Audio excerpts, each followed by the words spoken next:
आप मान लीजिए किडनी का पेशेंट है, उसका सिर है ये, दिख रहा है, और ये उसका बेड है, बिस्तर है। बेड में हम लोग ऐसे लेटे रहते हैं, इफ यू कैन सी। हम क्या करते हैं, उसके बेड को जिस तरफ सिर है उस तरफ नीचे कर देते हैं, और जिस तरफ पैर है उस तरफ 3 ईंटें लगा देते हैं। तो इस तरह से एंगल में बढ़ जाएगा ना, 10 डिग्री का एंगल, यानी कि पैर ऊपर सिर नीचे। ऐसे बेड पे, इसे बोलते हैं incline bed, head down tilt.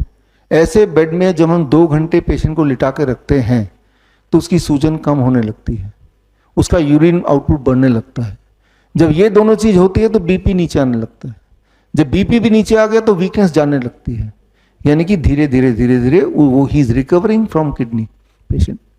तो यहां पे हमने क्या किया, अभी जब मैं खड़ा हूं, ग्रेविटी हार्ट के ऑपोजिट ब्लड को खींच रहा है ना, नीचे की तरफ, हार्ट ग्रेविटी के ऑपोजिट ऊपर की तरफ। अब ये जो आदमी लेटा हुआ है और पैर ऊपर है, तो ग्रेविटी ब्लड को पैर से हार्ट की तरफ ले जा रहा है।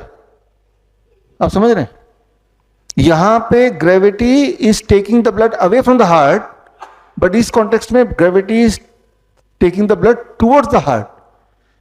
टुवर्ड्स द हार्ट करते ही किडनी रिवाइव होने लगी, क्योंकि जब वहां से तो किडनी में भी ब्लड इकट्ठा होगा, kidney will function better, swelling कम हो जाएगी, यूरिन आउटपुट बढ़ जाएगा। तो this is called gravity as medicine. ये दवा है आपकी। अब कितने दिन लगेंगे असर देखने में? 2 घंटे।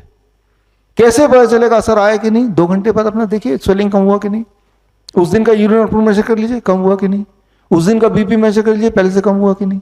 फिर हर दिन कीजिए। 15-20 दिन हो सकता है, जो इनिशियल किडनी फेलियर पेशेंट्स होते हैं 15-20 दिन में दे आर कंप्लीटली, सारे सिम्टम गायब हो गए। अब मत कीजिए, बंद कर दीजिए करना।